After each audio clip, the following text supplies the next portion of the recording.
दोस्तों आप सभी का स्वागत है इसके टेक्निकल क्लासेस में। तो चलिए दोस्तों आज बात करेंगे यानी कि डीसी मोटर का यानी कि चौथा पार्ट पे। इससे पिछला वाला वीडियो अगर आप लोग नहीं देखे हैं तो आप लोगों को यानी कि सारा वीडियो प्लेलिस्ट में नंबर वाइज मिल जाएगा। जितना वीडियो नहीं देखे हैं सारा वीडियो वॉच कर लीजिए, क्योंकि दोस्तों अगर T2 में सिलेक्शन लेना है तो सारा प्रश्न को करके जाना होगा, क्योंकि वहाँ पर क्वेश्चन जो बनता है आप लोगों को कन्फ्यूज करा देगा। जो क्वेश्चन आता भी है उससे कन्फ्यूज करा देगा। उसी को दूर करने के लिए क्लास यानी कि हम चला रहे हैं एग्जाम से पहले। तो सारा MCQ क्वेश्चन को जरूर देखिएगा T2 में पास होने के लिए। तो चलिए आज का सबसे पहला प्रश्न से स्टार्ट करते हैं। उससे पहले अगर नए हैं तो चैनल को जरूर सब्सक्राइब कीजिएगा और वीडियो को शेयर करना नहीं भूलिएगा। और दोस्तों डिस्क्रिप्शन में एक न्यूज़ चैनल का लिंक है, उसको भी आप लोग सब्सक्राइब कर लीजिए। उस पर यानी कि वैकेंसी का वीडियो उस पर आएगा, यानी कि किस क्षेत्र से यानी कि कहाँ से वैकेंसी आया है, वैकेंसी से रिलेटेड यानी कि वीडियो उस पर अपलोड होगा। तो उसको भी आप लोग जाकर के सब्सक्राइब कर लीजिएगा, डिस्क्रिप्शन में उसका लिंक मिल जाएगा। तो चलिए आज का सबसे पहला प्रश्न से स्टार्ट करते हैं। आज का सबसे पहला प्रश्न दिया हुआ है, यानी कि एक डीसी श्रृंखला मोटर की बड़ी टॉर्क वृद्धि की मांग से पूरी होती है। ठीक है, यानी कि डीसी सीरीज मोटर जो होता है, ठीक है, यानी कि डीसी सीरीज मोटर जो होता है, ठीक है, बड़ी टॉर्क वृद्धि का यानी कि मांग जो होता है कैसे पूरा होता है वो हमको बताना है। तो चलिए ऑप्शन पढ़ते हैं। ऑप्शन ए में दिया है करंट की बड़ी कमी, तो कमी होगा तो ऐसा तो नहीं होगा। बी में दिया है गति में बड़ी कमी। अगर दोस्तों यानी कि गति में अगर कमी है, ठीक है, अगर यानी कि गति में, ठीक है, गति में अगर कमी है तो यानी कि इसको यानी कि फॉलो करेगा। तो राइट आंसर जो होगा दोस्तों ऑप्शन नंबर यानी कि बी सही हो जाएगा। ठीक है, अब चलिए आज का नेक्स्ट प्रश्न दिया हुआ है, यानी कि डैश होने पर एक श्रृंखला मोटर गति अधिक हो जाएगी। ठीक है, क्या होने पर यानी कि श्रृंखला मोटर का गति अधिक हो जाएगा वो हमको बताना है। तो चलिए ऑप्शन पढ़ते हैं। भार बढ़ जाने पे, नहीं दोस्तों भार बढ़ेगा तो गति कम हो जाएगा, ये तो होगा नहीं। बी में दिया क्षेत्र खोल दिया जाए। ठीक है, अगर फील्ड को खोल दिया जाए तो इसका गति ज़्यादा हो सकता है, होगा एकदम। ठीक है, पढ़ लेते हैं। और ऑप्शन सी में दिया आर्मेचर सर्किट यानी कि खोला जाता है, तो नहीं भाई। डी में दिया है यानी कि लोड हटा दिया जाए। तो दोस्तों अगर लोड हटा दिया जाए, ठीक है, तो और ज़्यादा स्पीड हो जाएगा, क्योंकि श्रेणी मोटर को कभी भी बिना लोड को नहीं चलाते हैं। तो राइट आंसर की बात किया जाए तो ऑप्शन नंबर यानी कि डी हो जाएगा। ठीक है, श्रेणी मोटर को कभी भी बिना लोड को स्टार्ट नहीं किया जाता है।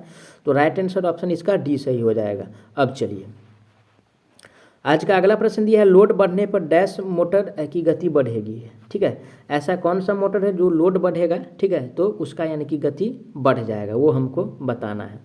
तो चलिए ऑप्शन पढ़ते हैं। ऑप्शन ए में दिया है श्रृंखला मोटर, तो लोड बढ़ने पर इसका गति कम जाएगा। शंट मोटर का भी कम जाएगा। कम्युलेटिव कंपाउंड मोटर का भी कम जाएगा। लेकिन दोस्तों यानी कि डिफरेंशियल कंपाउंड मोटर का, ठीक है, यानी कि डिफरेंशियल कंपाउंड मोटर का जो होगा यानी कि लोड अगर बढ़ाने पर भी इसका यानी कि गति जो होगा, ठीक है, यानी कि बढ़ जाता है। तो राइट आंसर जो होगा दोस्तों ऑप्शन नंबर यानी कि डी सही हो जाएगा। कौन सा? ऑप्शन नंबर डी सही हो जाएगा। अब चलिए आज का अगला प्रश्न दिया हुआ है, यानी कि एक डीसी श्रृंखला मोटर में सॉफ्ट टॉर्क आर्मेचर टॉर्क से कम है, किस वजह से होता है। यानी कि सॉफ्ट टॉर्क जो है यानी कि आर्मेचर टॉर्क से किस वजह से कम होता है वो हमको बताना है। ठीक है, तो चलिए ऑप्शन पढ़ते हैं। ऑप्शन ए में दिया एस्ट्रे हानियाँ। ठीक है, तो चलिए भाई इसमें तो आ गया, ठीक है, एस्ट्रे हानियाँ। बी में दिया है यानी कि भंवर धारा हानियाँ। दोस्तों यानी कि राइट आंसर जो होगा यानी कि एस्ट्रे हानियाँ की वजह से है दोस्तों, यानी कि इसका टॉर्क जो है यानी कि सॉफ्ट टॉर्क यानी कि से कम होता है। ठीक है, एस्ट्रे हानिया की वजह से। तो राइट आंसर ऑप्शन नंबर यानी कि ए सही हो जाएगा। ठीक है, कौन सा? ए। अब चलिए आज का अगला प्रश्न दिया है, यदि डीसी मोटर का फ्लक्स शून्य तक पहुंच जाए, ठीक है, अगर डीसी मोटर का फ्लक्स अगर शून्य तक पहुंच जाए तो मोटर पे क्या प्रभाव पड़ेगा वो हमको बताना है। तो चलिए ऑप्शन पढ़ते हैं। ऑप्शन ए में दिया है यानी कि इसकी गति शून्य हो जाएगी। नहीं भाई, इसका गति तो ये बहुत ज़्यादा बढ़ जाएगा अगर बैक ईएमएफ शून्य है तो। बी में कह रहा है इसकी गति अपवर्तित रहेगा, ऐसा भी नहीं होगा। ठीक है, सी में कह रहा है मोटर बंद होगा, ऐसा भी नहीं होगा। तो राइट आंसर जो दिया है दोस्तों ऑप्शन नंबर डी में दिया है, यानी कि मोटर अनंत गति से चलेगी, यानी कि स्पीड जो है यानी कि बहुत फास्ट हो जाएगा। ठीक है, तो राइट आंसर ऑप्शन यानी कि इसका डी सही हो जाएगा। अब चलिए अगला प्रश्न दिया यानी कि संचयी रूप से मिश्रित मोटरों का उपयोग किया जाता है जहां हमें डैश की आवश्यकता होती है। ठीक है, यानी कि मिश्रित मोटर का उपयोग कहाँ किया जाता है, ठीक है, वो हमको बताना है। तो चलिए ऑप्शन पढ़ते हैं। ऑप्शन ए में दिया है दोस्तों यानी कि चर गति पे, तो चर गति पे इसका उपयोग नहीं करते हैं। बी में दिया है गति विनियम पे भी नहीं करते हैं। सी में दिया है छोटी अवधि के लिए अचानक भारी भार, तो इसके लिए दोस्तों यानी कि कम्युलेटिव कंपाउंड मोटर का प्रयोग किया जाता है। ठीक है, इसी के लिए। तो राइट आंसर जो होगा ऑप्शन नंबर सी हो जाएगा, क्योंकि लिफ्ट में जो है कम्युलेटिव कंपाउंड मोटर का ही प्रयोग करते हैं। ठीक है, अब चलिए आज का अगला प्रश्न दिया हुआ है, एक डीसी मोटर में लो हानि डैश पर निर्भर करता है, यानी कि लो हानि जो होता है किस पे निर्भर करता है वो हमको बताना है। ठीक है, तो चलिए ऑप्शन पढ़ते हैं। ऑप्शन ए में दिया है यानी कि केवल फ्लक्स पे, तो फ्लक्स पे तो डिपेंडेंट है, लेकिन साथ ही साथ गति पे भी डिपेंड है। ठीक है, फ्लक्स और गति दोनों पे डिपेंड है। तो ऑप्शन को हमको यानी कि चलिए, और बी में जो ऑप्शन दिया है यानी कि केवल गति पे, तो फ्लक्स पे भी है और गति पे भी है। ठीक है, दोनों पे है। चलिए ऑप्शन सी पढ़ते हैं, फ्लक्स और गति दोनों पे, तो राइट आंसर जो होगा दोस्तों यानी कि ऑप्शन सी हो जाएगा। फ्लक्स पे भी ये डिपेंड करता है, निर्भर करता है, और गति पे भी, तो करेक्ट आंसर जो होगा ऑप्शन यानी कि सी हो जाएगा। ठीक है, अब चलिए आज का अगला प्रश्न दिया हुआ है यानी कि कम्यूटेटर के दो सेगमेंट के मध्य डैश इंसुलेशन होता है। ठीक है दोस्तों, यानी कि इंसुलेशन जो होता है यानी कि माइका के द्वारा होता है। किसके द्वारा? माइका के द्वारा। ठीक है, ऑप्शन किसी में दिया है यानी कि माइका, ऑप्शन नंबर जो दिया है माइका यानी कि सी में दिया हुआ है। राइट आंसर की बात किया जाए तो ऑप्शन नंबर सी हो जाएगा। अब चलिए आज का अगला प्रश्न दिया है, डीसी मोटर से जो करंट उत्पन्न होती है स्टार्टिंग में उसका मान होता है, यानी कि डीसी मोटर से जो करंट उत्पन्न होती है, ठीक है, उसका यानी कि स्टार्टिंग मान हमसे पूछ रहा है और वो हमको बताना है। तो चलिए ऑप्शन पढ़ते हैं। स्टार्टिंग मान जो होगा दोस्तों, ऑप्शन ए में कहा है शून्य, शून्य नहीं होता है, बहुत ज़्यादा बढ़ जाता है। ठीक है, यानी कि ज़्यादा बढ़ जाता है। चलिए बी में कम हो जाता है, कम भी नहीं होता है, तो राइट आंसर जो होगा दोस्तों यानी कि बहुत ज़्यादा हो जाता है, तो ऑप्शन नंबर यानी कि सी सही हो जाएगा। ठीक है, अब चलिए आज का अगला प्रश्न दिया है यानी कि स्टेटर के सिरो प्लेट की संख्या है, यानी कि स्टेटर में जो सिरा प्लेट होता है उसका संख्या हमको बताना है। ठीक है, तो दोस्तों यानी कि स्टेटर में, किस में पूछ रहा है? स्टेटर में। और दोस्तों यानी कि स्टेटर में यानी कि सिरा प्लेट जो होता है यानी कि 2 होता है। कितना? 2 होता है। ऑप्शन किस में दिया है? 2। ऑप्शन नंबर बी में दिया है। तो राइट आंसर की बात किया जाए तो ऑप्शन नंबर बी सही हो जाएगा।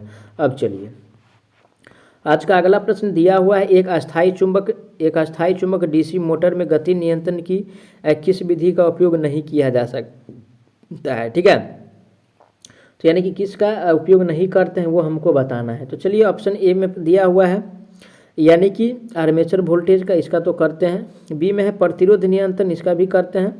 सी में दिया है दोस्तों फील्ड करंट को अलग करना, तो इसका उपयोग नहीं किया जाता और नहीं वाला हमको पहचानना ही था। तो राइट आंसर जो होगा दोस्तों ऑप्शन नंबर यानी कि सी सही हो जाएगा। ठीक है, अब चलिए आज का अगला प्रश्न दिया, हॉपकिंसन का परीक्षण आयोजित किया जाता है। ठीक है, यानी कि हॉपकिंसन का जो परीक्षण करते हैं कब किया जाता है?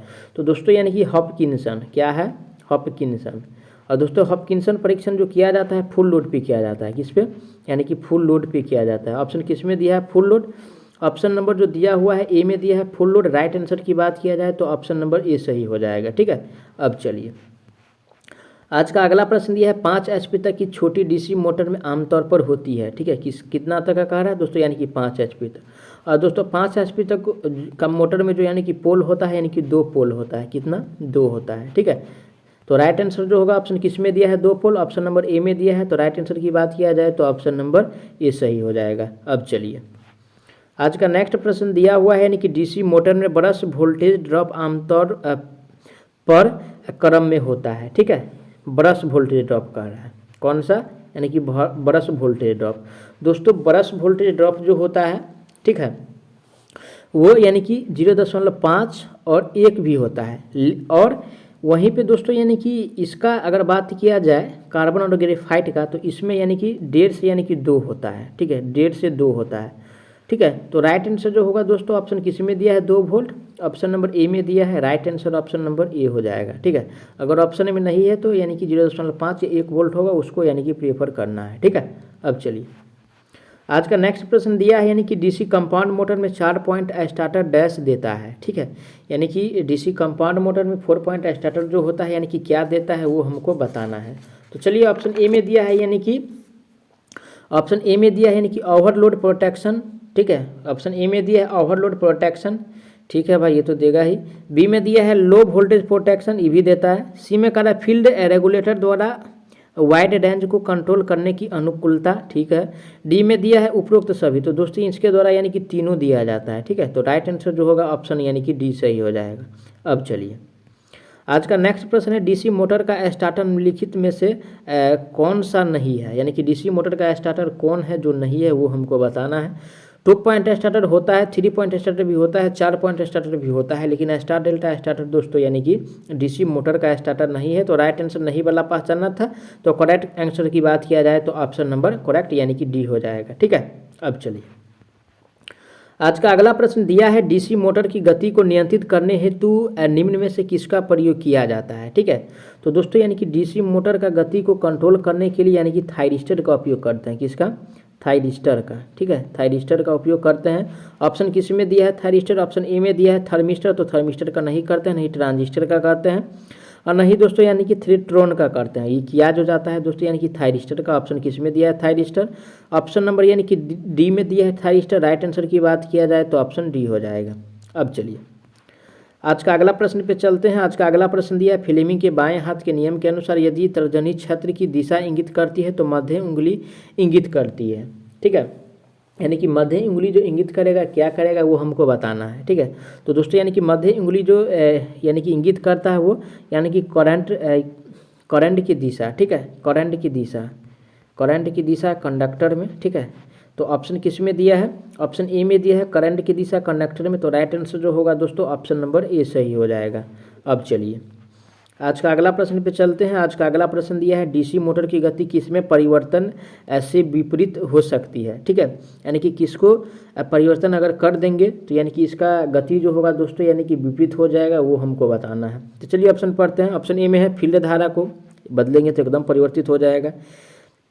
बी में है आर्मेचर प्रतिरोध को, इसको भी चेंज करके परिवर्तित कर सकते हैं। सी में आपूर्ति वोल्टेज को भी परिवर्तित करके कर सकते हैं। तो दोस्तों यानी कि तीनों में से किसी को प्रयोग करके यानी कि इसका गति को परिवर्तित कर सकते हैं। तो राइट आंसर ऑप्शन डी हो जाएगा। ठीक है, अब चलिए आज का अगला प्रश्न दिया हुआ है, यानी कि निम्न में से किस लोड को आमतौर पर रेटेड टॉर्क से अधिक टॉर्क शुरू करने की आवश्यकता होती है। ठीक है, यानी कि रेटेड से अधिक टॉर्क किसको शुरू करने के लिए कौन सा होता है, कौन सा मोटर होता है जो होता है वो हमको बताना है। तो दोस्तों ये जो मोटर होता है आपको यानी कि कन्वेयर होता है। क्या होता है? कन्वेयर होता है। ऑप्शन किस में दिया है? कन्वेयर। ऑप्शन नंबर जो दिया है यानी कि ए में दिया हुआ है। राइट आंसर की बात किया जाए तो ऑप्शन ए हो जाएगा। मैं आशा करता हूं दोस्त आप लोग सारा प्रश्न को अच्छा से समझे होंगे। अगर कोई भी प्रश्न में किसी प्रकार का डाउट है तो उसके लिए कमेंट कीजिए, आपको बहुत जल्द जवाब मिलने वाला है। साथ ही साथ अगर आप लोग नए हैं तो चैनल को ज़रूर सब्सक्राइब कीजिएगा, और प्लीज़ आप लोग तक हम यानी कि अच्छा कंटेंट लाने का प्रयास करते हैं, और आप लोगों का फ़र्ज बनता है यानी कि सपोर्ट करने का। ठीक है, प्लीज़ आप लोग सपोर्ट कीजिए, वीडियो को शेयर कीजिए, चैनल को सपोर्ट कीजिए, अपने दोस्तों को वीडियो को ज़रूर भेजिए।